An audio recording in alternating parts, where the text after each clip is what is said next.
Good morning. Good morning. So happy to see your smiling faces. Thank you. That's lovely. Sharing. Okay, so if you would please turn off your phones or mute them or silence them or whatever, so they don't go off during the service. That'd be great. And today Doug will be speaking, and we have Bill Hoffman, and we have Rick doing music this morning.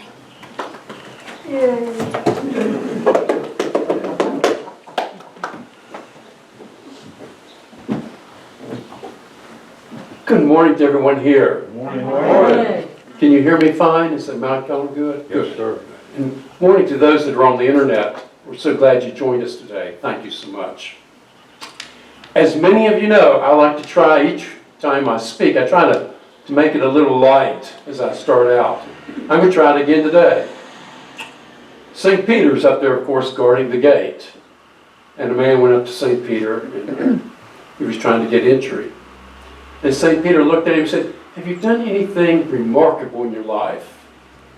And the man thought for a second. He said, "Yes, I have." He said, "One time I saw a woman surrounded by a biker gang. And I went up to the most tattooed one, the biggest one, and I pushed his motorcycle over and I bopped him on the head." And St. Peter was impressed. He said, "When did you do that?" He said, "About 10 minutes ago."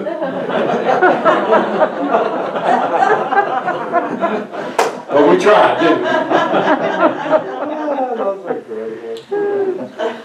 Now's our time for a Bible verse, or as I do sometimes, a God moment or God inspiration. And it occurred to me that, in life, we've all probably taken a driver's test. And when we're taking that test, we know when we're driving the car, we have to be aware of the rearview mirrors and the side mirrors because of the blind spot that we have on the highways. And it occurs to me also that when we're traveling life, we have to be aware of our blind spots. And we all have them. So we meet people that are a little bit different from us. Someone might have a different skin color or be wearing a turban or hijab or have a different accent. And we find ourselves talking a monologue instead of a dialogue.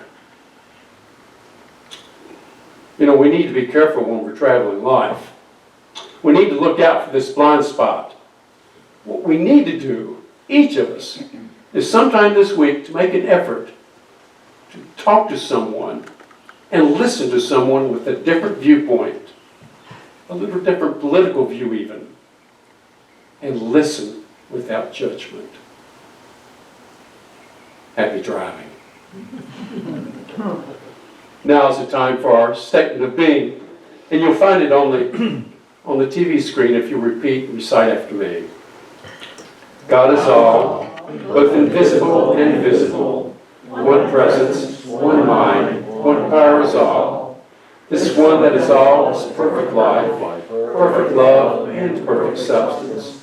I am the individualized expression of God, and am ever one with His perfect life, perfect love, and perfect substance. Feel? Some of your beautiful music.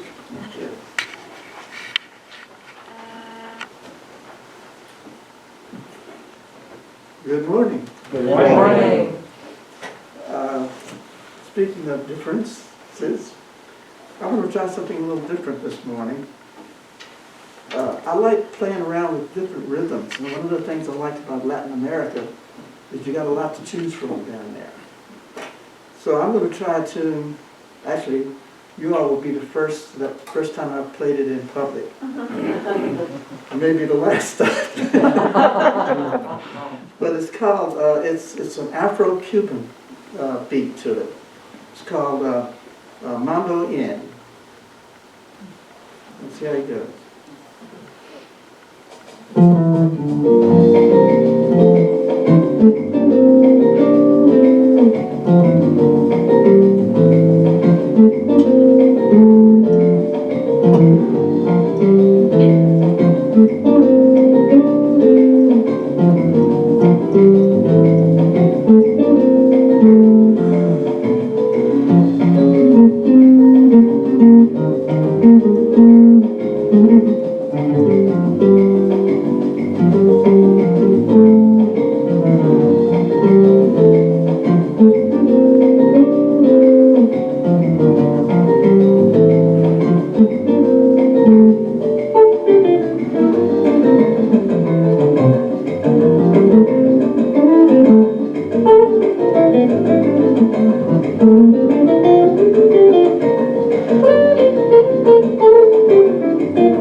We got through it.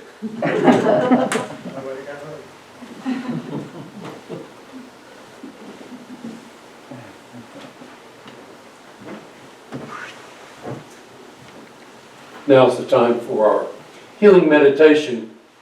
And those of you watching on the internet, if you're not used to our service, this is one of the most wonderful times during the service when we get to go within.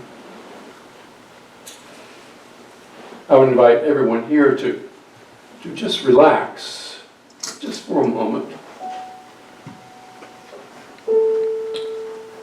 To turn the week over. We're starting a new week.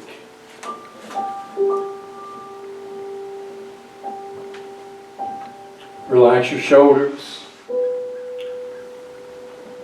the muscles in your neck, and even in your face. We tense up so much.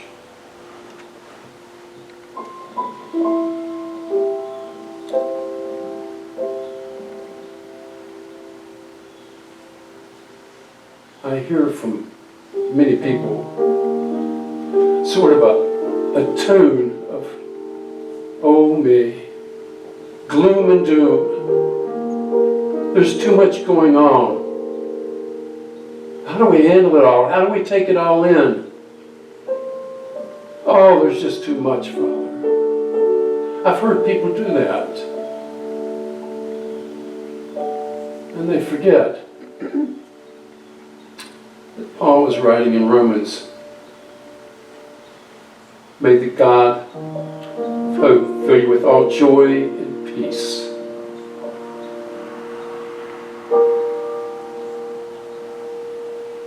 That's what we have, a God of hope that promises to fill us with all joy and peace.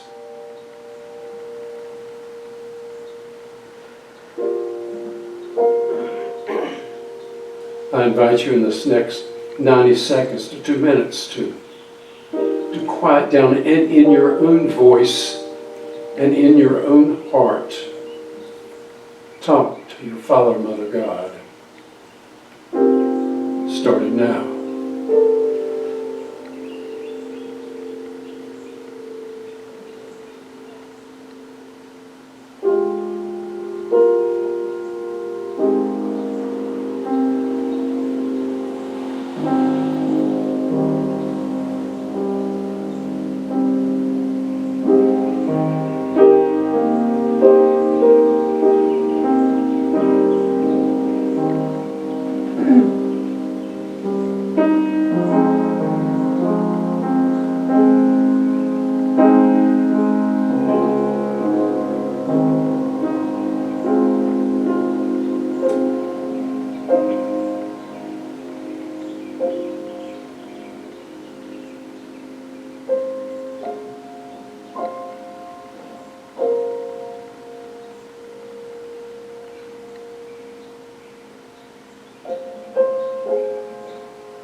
Let your cup overflow.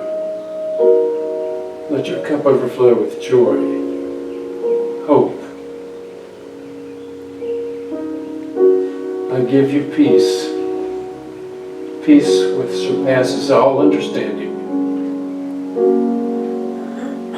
We go in peace. And it is so. Amen.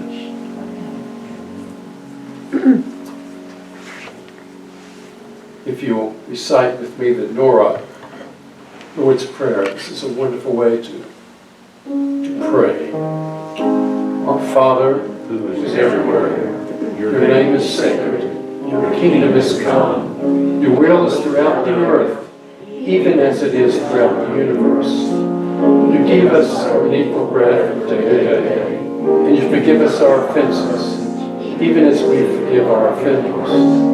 And you let us not enter into materialism, but you separate us from error.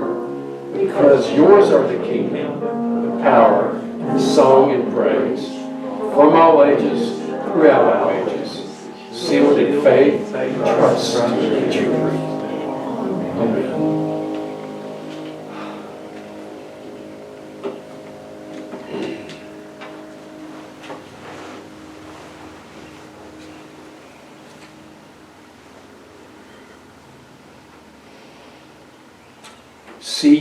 CHOICES. CHOICES. Choices. We make them every day. And I wanted to look at just a few choices that we might make. And I wanted to look at it maybe from a biblical point of view. And so I'm going to share what I have with you today. Choices. We'll start out with this. Jesus had just finished feeding the 5,000. Throngs of people around him. I can imagine this. You see, he had healed people. Healed people with blood disorders, and the lame and the sick. And he's preaching this new message of love, understanding, and peace. Oh, I can see why so many people gathered around him and followed him along the Sea of Galilee. He was tired. He was tired. He wanted to be alone. It was becoming nightfall.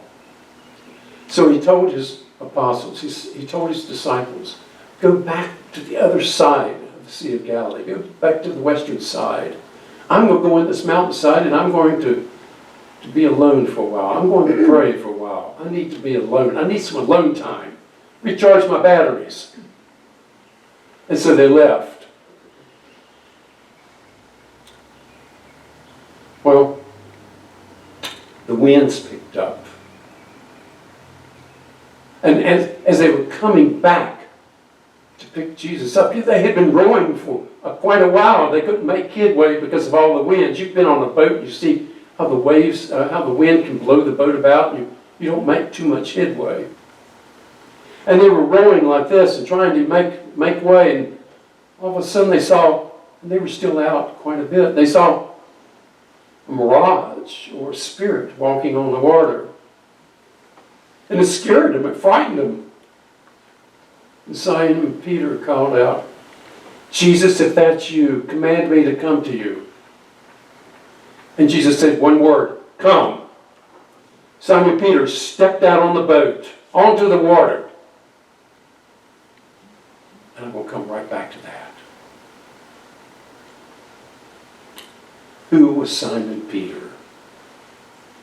Who is this we're calling Simon Peter? Well, he's about the same age as Jesus, 31, 32, 33. He grew up in Bethsaida, which is a fishing village right on the Sea of Galilee. So he's been around the sea his whole life. And he was a fisherman, brother of Andrew. He might have been one of the first, if not the first, one of the first one or two or three that Jesus said, "Come follow me. I'll make you fishers of men." They said he was a little bit impetuous, and he must have had a look about him that was a little wild. And I was reading somewhere they said he was an unlearned person, but then I read somewhere else that said no, he probably had the same training as any Jewish boy, reading, writing, and memorization of the Torah. So he wasn't an unlearned boy or man.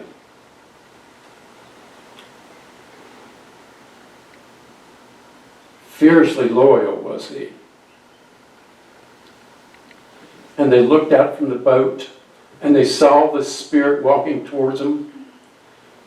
And Simon Peter yelled out, "If it is you, Jesus, command me to come to you." And Jesus said, "Come." And he stepped out of the boat. He started walking on the water. And the wind was picking up. Now, I read in John, the book of John, that they were about 5 to 6 kilometers out at sea. And I looked up what kilometers are. It's like 3.5 miles out at sea. Jeez. And Simon Peter, he knows the Sea of Galilee, doesn't he? He grew up there. He's a fisherman. He knows about what the depth of the water is here. 20, 50, 80 feet, 100 feet. And he's walking, and he knows what it feels like to be on the ocean, on the sea. He knows what the taste of the water is. He knows what the wind feels on his skin. But he becomes fearful. Fear. And he starts sinking. And he cries out to Jesus, "Jesus, save me, I'm sinking." And Jesus reaches and saves him. Fear interferes with our choice making. You know, we can look some more at Simon Peter. Remember, after the Last Supper, Jesus said to him, "You will deny me 3 times before the cock crows." And Jesus Simon Peter at the Last Supper said, "Oh, I would never do that. I would die for you. I'll die for you. I'll never do that."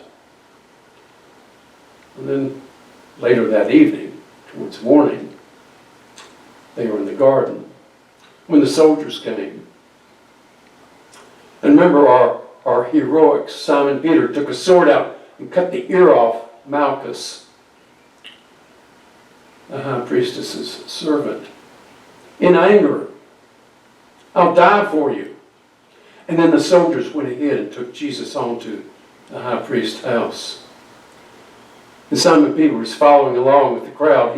He couldn't get into the home itself because he wasn't an official or a priest or anything. So he had to sit out in the courtyard.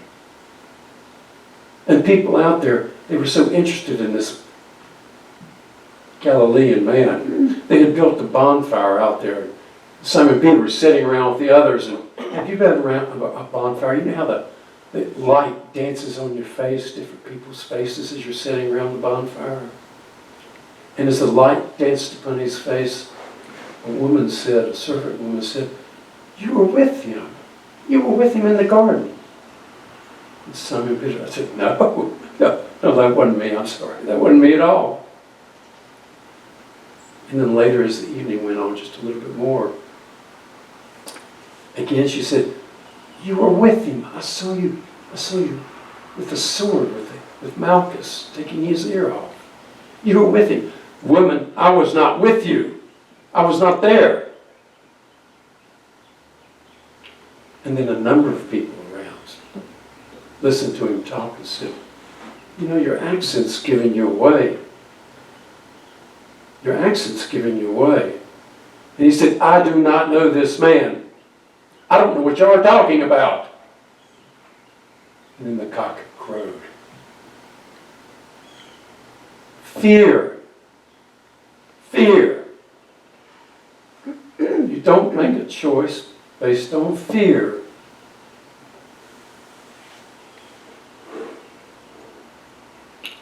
What other examples can we use? Well, we can talk about Moses. How can you get any better than the illustrious Moses? He was leading the people, leading the Israelites out of Egypt, and they'd been wandering about a year and grumbling, and they came up to him and said, you know, our livestock is dying, and the people are dying of thirst. We have no water to drink. We don't have anything to drink. Why did you do this to us? So Moses, with Aaron, prayed to God. And God said, take your staff. Remember, he's carrying that staff. Take your staff and strike the rock twice, and water will come. And so he did this in front of all the people, all the elders, so that everyone could see. And he struck the rock twice, and water flowed. And everyone had copious amounts to drink, and fed the livestock, and quenched the thirst of everyone. But then we go a little while longer. We're into about the 40th year of wandering around. And again, the people were without water. And the beasts are dying of thirst. And again, Moses prays to God, what should I do and how do I handle this? And God says, speak to the rock and you'll have water. Speak. Well, you know, Moses, he's about had enough of this. People grumbling to him. He didn't want to be a leader in the first place. And he heard God say, speak. But in a fit of anger, he struck the rock with his staff. Oh, there did come water. But Moses was never able to enter the new land because of this.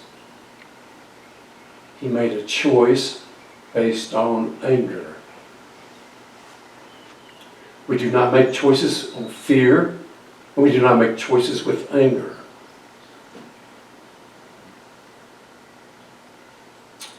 What else can we talk about in the Bible? What other choices can we look at?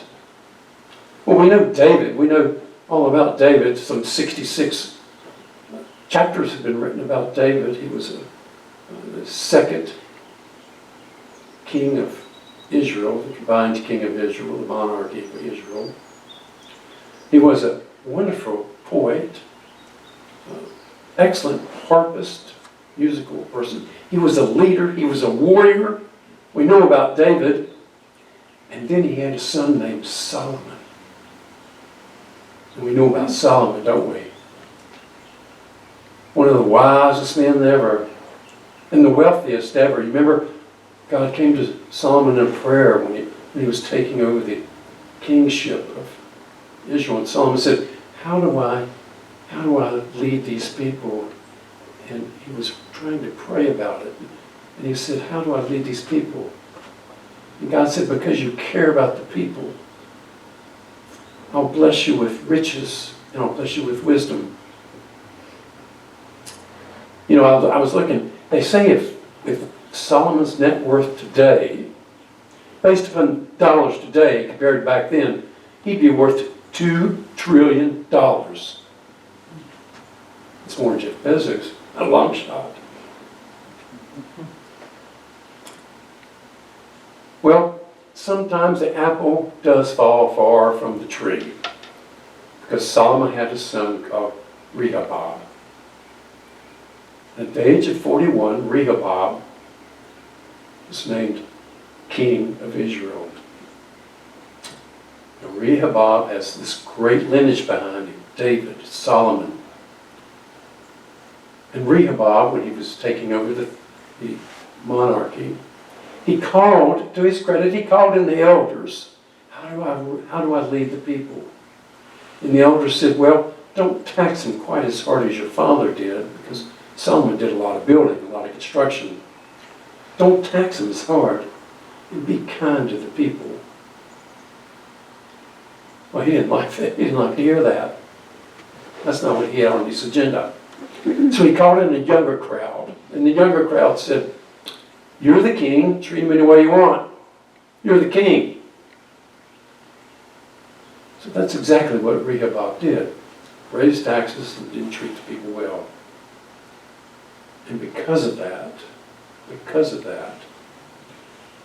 he lost half of Israel. He was, instead of the combined monarchy of Israel, he would now just be the king of Judea. He lost it because of a choice of arrogance. You see, we do not choose based on fear. We do not choose and make choices based on arrogance, and we don't make choices based on anger. Well, Doug, you've talked about all what we should not do. How do we do it? What should we follow? Well, let's look at someone. I always go back to the Old Testament. I like talking about the Old Testament. I like talking about the prophets in the Old Testament. And one we have not spoken about. We've talked about Elijah, and Haggai, and Magi, and Samuel. But we have not talked about a woman prophet. There were 5 of them. And this is perhaps the greatest one. She was called Prophet Deborah. Judge Deborah. Lived about 1150 BC. Amazing woman. She was known for having a little bit of a fiery temper. She was a military tactician, as well as a judge. Judge Deborah. She used to judge and settle disputes under a palm tree. Listen to this wise woman. She did rule Israel for a short period of time. She was a ruler. This woman prophet. She could do the same thing as the men, except she could still preach and teach, but she could not make sacrifices. She had a commander named Barak. At this time, Israel had been under attack or in that war for about 25 years with the Canaanites. And the Canaanites were led by a general named Sarissa. And Barak, her commander, came to her, and she said, "This is the time to attack King Jabin and Sarissa's forces." And her general said to her, "I will go if you will come with me. I will not go unless you are with me." In other words, I'll follow you into battle as long as you're leading the way. This prophet woman, this prophet Deborah, I'll go into battle as long as you're leading the way. Oh, she was smart. She said, "We're going to attack in about October. And we're going to get on the Mount of Tabor, and we're going to catch them on the valley of Sorel." See, they had 900 chariots. They were a strong force. They could have easily outdone the Israelites. And so what she did by getting them in October, it was the rainy season, and they were on Tabor. And she called them in this valley where the water was flowing, and they couldn't move their chariots around. And the Israelites defeated this much magnificent army. And because of that, they had 40 to 45 years of peace. She made her choices based on courage and conviction. That's how we make choices in life. Courage and conviction. Like Deborah. I want to share the story with you. I have someone that's very dear to me. And she was going to a new job. She hasn't been at it that long. And in this particular job, they seem to change the supervisory management. They change it up all the time. And there was this one particular management, he had already lost most of his staff at another establishment, at another store. But you know, in business sometimes we promote people as high and high and high as we can get, even though they're not very good supervisors or management. And this person that was dear to me went to work one day, and this manager started demeaning her, degrading her, telling her how small she was and how she could not do the job. And in front of earshot of other people were going, why do they send me people like this, untrained people? And I know she knows her job well. Why do they send me people like this? And this person who's dear to me left the job that evening and was crying.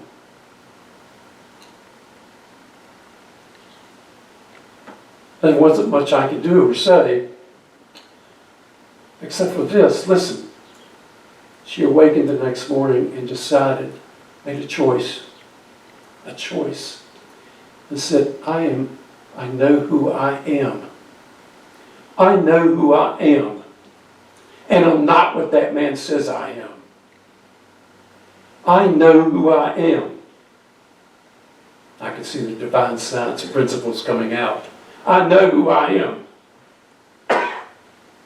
And all that cumbersome stuff just sloshed away.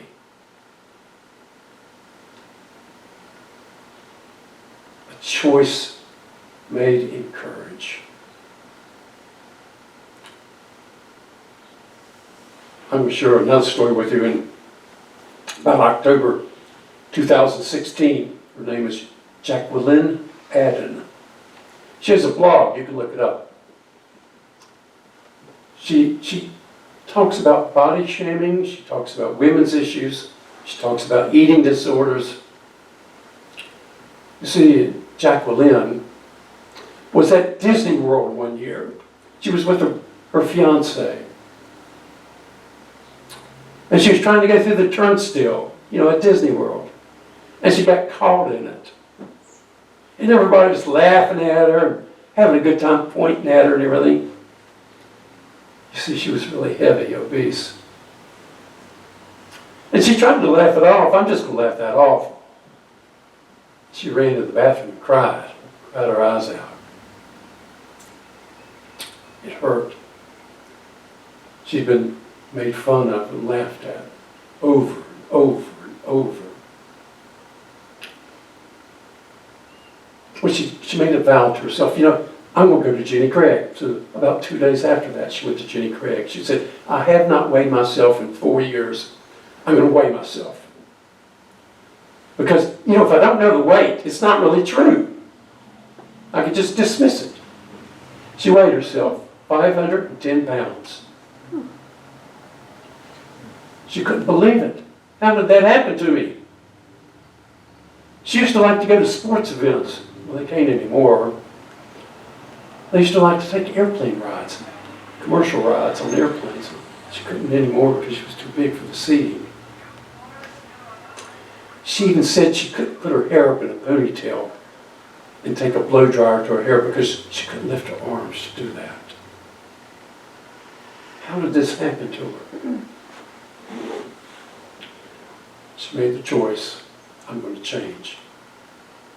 She started working out, just a little at a time. You see, she can't do much.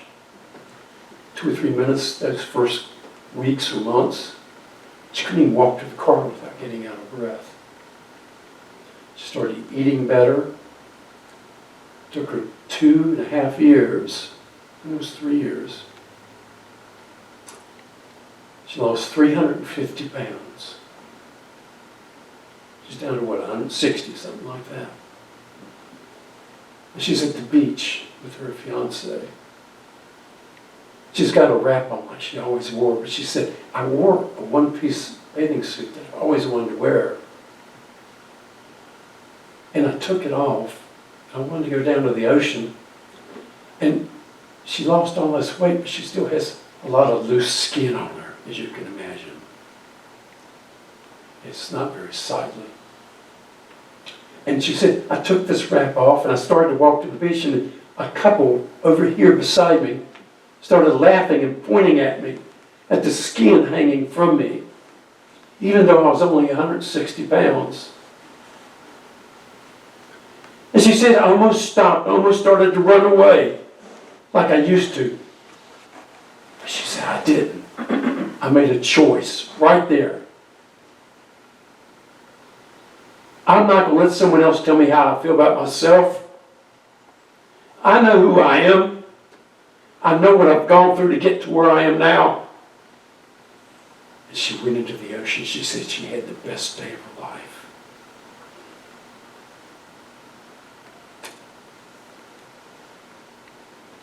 Beloveds, brothers and sisters, in life, every day, we have choices to make. We do not make our choices based on fear. We do not make choices based on anger. Do not make choices based on arrogance. But we make our choices based on who we are. We make our choices based on courage. Let us not forget who we are. We are the children of God. We are the expression of God's life here on earth. This is who we are. This is our choice. Will you go in prayer with me now? God, thank you for the opportunity to look at things different and to look at things biblically. Thank you, God, that we do have the opportunity to make choices. And may we always remember that we are yours. We are your children.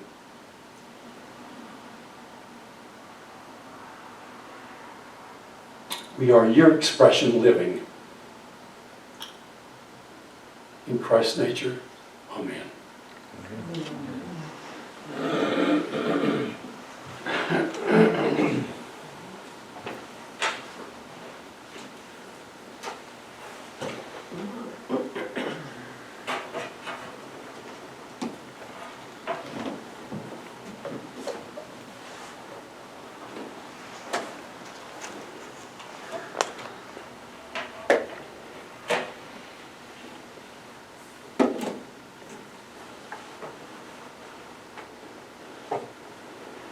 This time I'm going to do a tune for the season.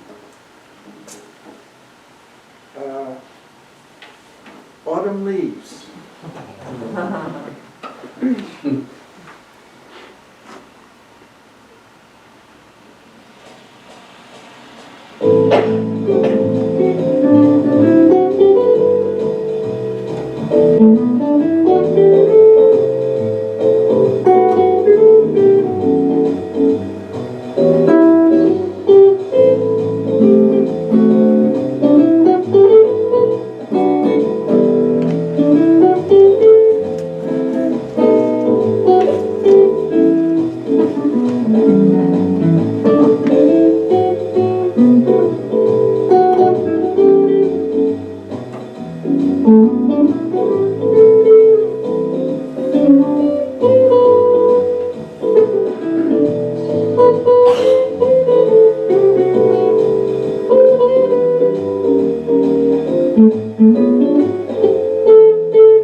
We always enjoy Bill joining us. Thank you, Bill. Thank you. Yes, we know Rick is always so good and talented on the piano.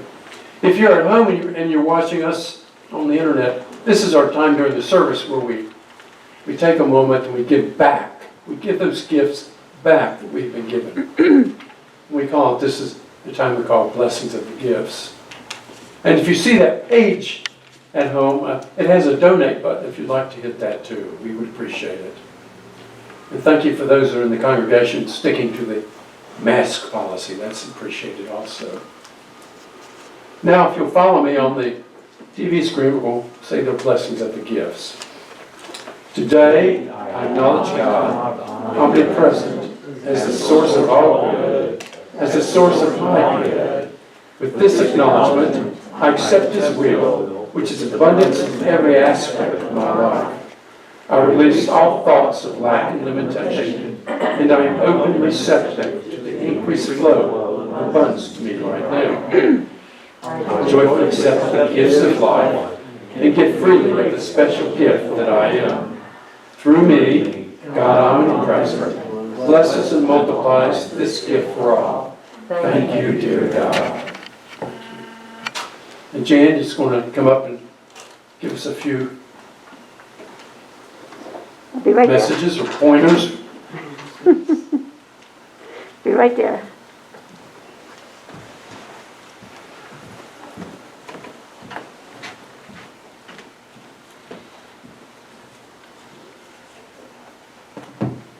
Thank you, Doug, for the great message today.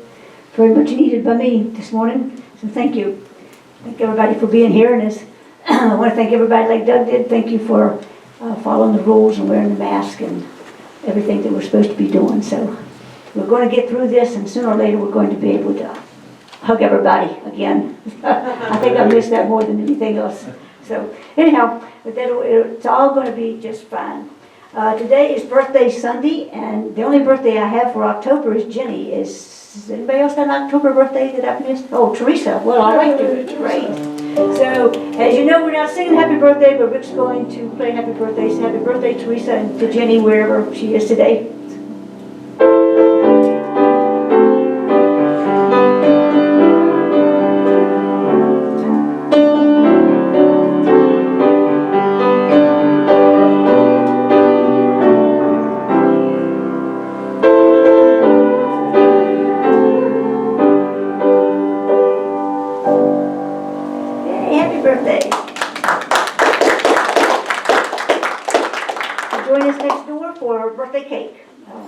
I think we got 7-Up pound cake today. So please come in next door and join us for that. The flowers today are sponsored by Jerry for his daughter Dawn. Thank you, Jerry. You're beautiful. Beautiful. So this lady does a great job with our flowers, and if there's still some open spaces on the calendar, like I said before, you can sponsor them for somebody else, buy them for yourself. I mean, $20 and she delivers them. I mean, you can't ask for a better deal than that. So we appreciate everybody that does sponsor them, and some people just buy them for themselves, and that's great too. So anyhow, thank you for doing that.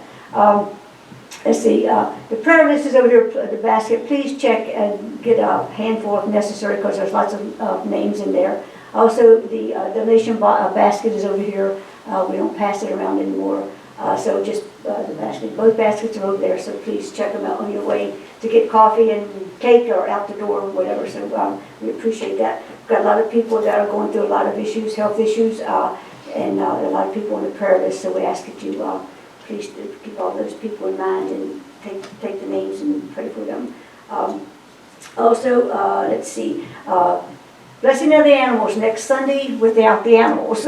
So we're going to have, Maria's going to do the Blessing of the Animals. We just figured it's not a safe environment right now to have people up in their face. So we're going to have a table, bring your pictures with your animals and put a name on there and who they belong to, so Maria can bless each one of them. If you're not going to be here and you want to get your picture, call me, or you can email it, send it in the mail. Just let me know. I'll get your picture somehow, some way. Did you have anything you want to say about that? Okay.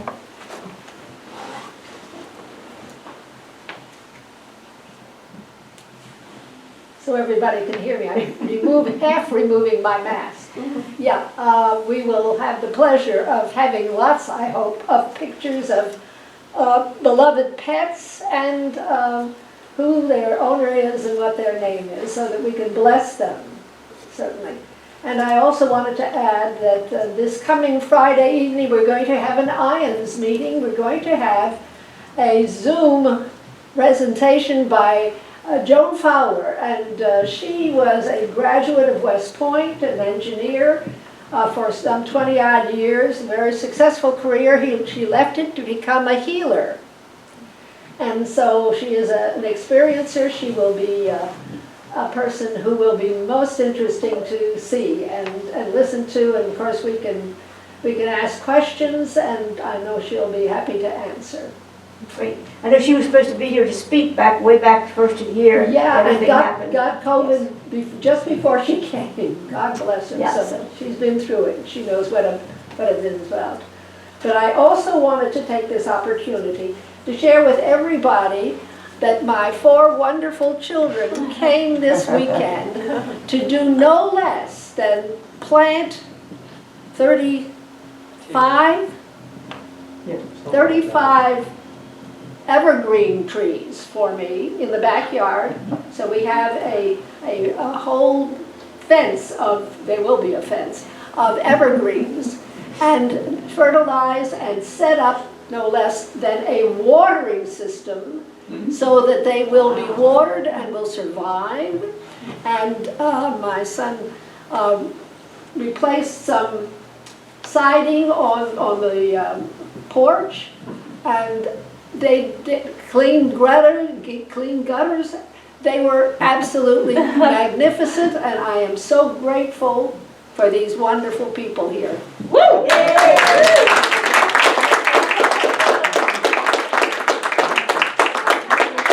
Now watch. No, you worked. Marina, you hired them out? Yeah.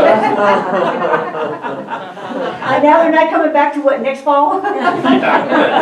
I'm the lucky person to have Yes, you them. are. You're very, They're- very they're fortunate. wonderful, and I Yes. thank you so much. I thank them.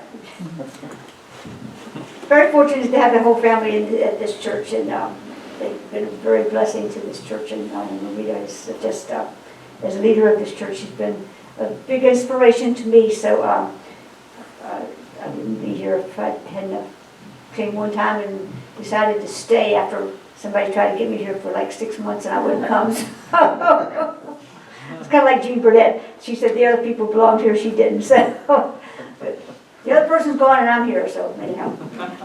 There's not a lot going on, with COVID. We're not doing a lot of things, but we do have a reading class on Wednesday nights. Our coffee's still meeting at Mill Mountain. We're still meeting outside. The weather's still been good. once it gets really cold, I don't exactly know what we're going to do. It's been suggested that we go back to doing Zoom on Wednesday nights, so we may do that for the winter. But anyhow, we're trying to do a little bit along just to keep people in touch. And I've said this before, there are a lot of people that have not come out and won't come out during this whole process. And we need to keep them in mind and make sure you get in touch with them, whether you send them a card or you call them or whatever. Also, there are people right here in the church that we see them on Sundays and then you don't talk to them or see them the rest of the week. And a lot of these people in the church have issues going on. So just look around and pick one person out of the church and talk to them during the week. Just call them up or text them and make sure they're okay. Or see if they have anything that they need. Because there are people in this church that do need things. And so I just ask that you just take, we are a family here, so just once you see them on Sunday, just don't forget about them and just call them up or text them and see if there's something that they need or whatever. Because we never know what, as I said, we never know what people are going through, and those people are struggling with something. So anyhow, be kind. And thank you again, Doug, for the great message. We're going to close our service today. We're going to close it just a little bit different than we have used to. In the past couple of weeks we've been doing this, and I would invite you to do it again with me. Just 90 seconds is all you need. And I've got a watch. I'll keep track of it. Whether you're Republican, Democrat, Independent, does not matter. We're going to take 90 seconds and pray for our country, for our peoples. And we're going to pray like John taught us, and he was teaching Timothy to pray. Pray for those in authority so that we can live peaceful and quiet lives marked by godliness and dignity. Please join me in prayer right now. 90 seconds.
Thank you for the 90 seconds for our country.